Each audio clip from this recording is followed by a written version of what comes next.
Imagine this for a second. A modern European country where over 100,000 victims of a fascist regime are still lying in unmarked graves.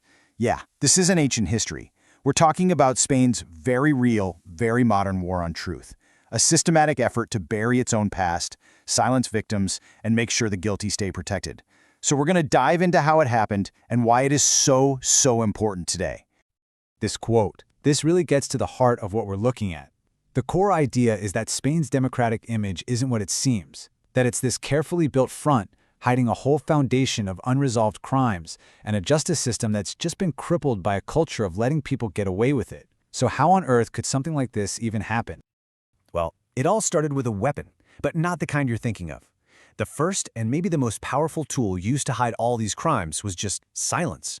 For decades, the actual horrors of the Franco regime were just not talked about. The sheer scale of what happened here is it's hard to grasp. We are talking about more than 100,000 people who were disappeared, their bodies still lying in unmarked graves across the country. We're talking about children who were systematically stolen from their mothers just because they were deemed politically unreliable. Political prisoners used as slave labor to build monuments for the regime. A whole network of concentration camps where torture was just routine. You have to understand, these weren't just random crimes, this was state policy. So, this is the crucial moment, the 1977 amnesty law. Now, it was passed during this very fragile transition to democracy, and the idea was supposed to be a clean slate. But what it became in reality was a permanent legal shield. It basically locked the door on the past, making sure that the torturers, the executioners, all the architects of the regime would never see the inside of a courtroom. It cemented impunity right into the DNA of the new Spanish state. And that created this massive vacuum of knowledge that, as we'll see, was later exploited in a very deliberate way. And this led to what our source calls the void of ignorance. Think about it. For a whole generation after the dictator died, the mainstream media just treated the regime's atrocities like they were completely taboo. And look, this wasn't just people forgetting. It was a full-on societal blackout that left millions of Spaniards totally in the dark about their own country's recent history. And that void, it became the perfect breeding ground for manipulation.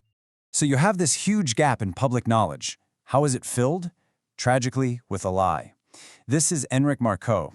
He became this media sensation, a celebrated hero who claimed to be a survivor of a Nazi concentration camp.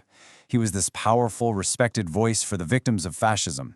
But then, in 2005, the truth came out. It was all a complete fraud. And here is the absolutely crucial part. Marcó's deception wasn't just some personal scandal. It was basically a strategic gift to anyone who wanted to rewrite history.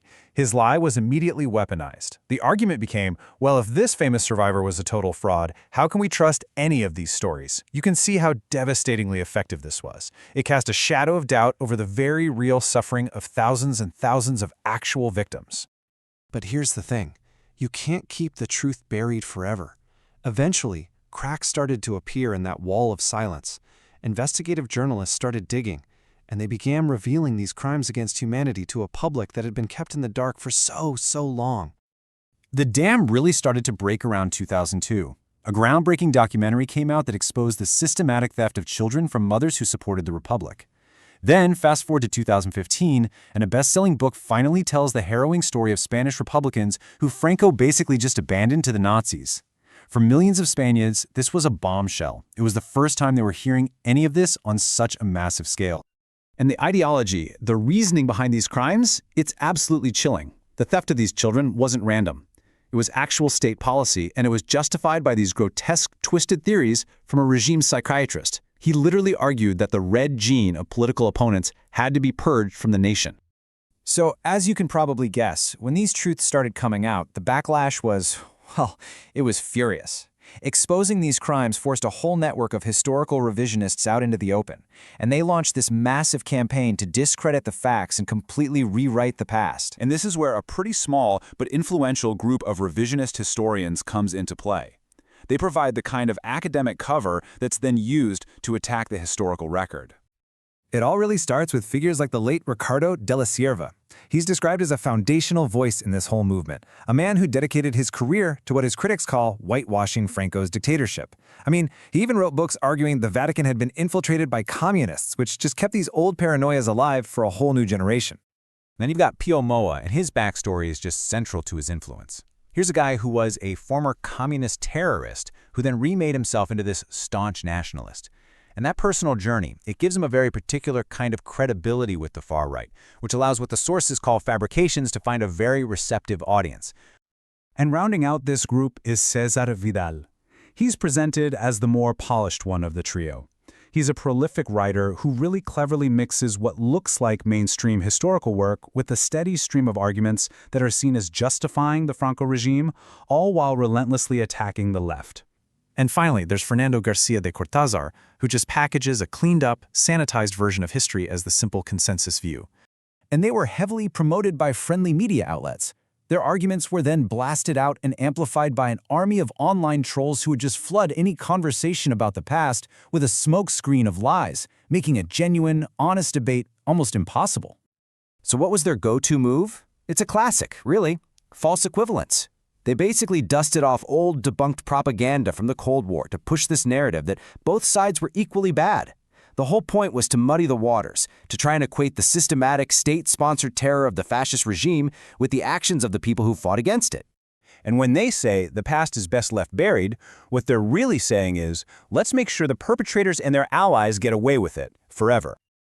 The stolen babies case is a perfect example of how this works. It starts with a real, documented crime from the Franco-era, but then this gets blended with a modern media narrative that the practice continued for decades, a story that ultimately saw high-profile cases collapse in court. And that collapse is then used to cast doubt on all historical crimes, basically branding them as just more hysteria. You see, the ultimate goal, it's argued, isn't even to make people believe a specific lie. It's to make them so skeptical of everything that they can't recognize the truth anymore. This creates a thick fog of doubt where accountability becomes impossible, because if everything might be a lie, then nothing is definitively true. You know, this whole battle over the truth, it doesn't just happen in history books or on the internet. It actually targets the very system of justice itself. And there is no better or maybe more chilling example of this than what happened to Judge Baltasar Garzón. The chain of events here is it's shocking. In 2008, a judge finally tries to investigate these crimes. What happens? He's immediately sued by neo-fascist groups, the ideological descendants of the very criminals he was investigating. Then Spain's Supreme Court actually removes him from his job. And get this, the United Nations later comes out and says his trial was arbitrary, a violation of his rights. But by then it was too late. The damage was done. The message this sent to every other judge in Spain was crystal clear and absolutely chilling. If you even dare to investigate the crimes of the past, we won't put the criminals on trial, we'll put your career on trial. It created this powerful blockade within the justice system against any real accountability. So all of this brings us right up to the present day. This whole war on truth wasn't just some academic debate. It has had real, tangible consequences that you can still feel all across Spain today. This isn't just about some dusty old history lesson. It's about a deeply unsettled and unjust present. So why does any of this matter now? Because it's not just about arguments in books. It's about this number, 100,000. That is the conservative estimate of how many victims of Franco's regime are still lying in unmarked, anonymous mass graves across the country. Get this, Spain has the second highest number of unidentified mass graves in the entire world. Just let that sink in for a moment. Second, only Cambodia has more. Which of course brings up the most obvious question, right? Why? Why are these graves, this physical proof of what happened, just left there, untouched? Well, the answer leads us right back to the Garzón case. There's a powerful legal and political blockade, built on that foundation of rewritten history that makes sure the past stays, quite literally, buried. So yeah, those thousands of unmarked graves, they're the most visible, heartbreaking result of this whole thing. But the silence protects powerful interests too. The big corporations that got rich using slave labor during the regime, they have never been held accountable. In fact, believe it or not, many of those very same companies are now pillars of the modern Spanish economy. Companies like Guardia and Cia, Agroman and Dragados, well, today they've merged and evolved into some of Spain's biggest modern corporations, OHL, Ferrovial, and ACS. And to this day, they have not acknowledged this dark chapter of their history. And so we're left with this really critical question. We've seen how a nation's history can be systematically buried, all to protect this culture of impunity. It really makes you wonder, When a nation decides to build its present on top of unacknowledged crimes, can true justice ever really be unearthed?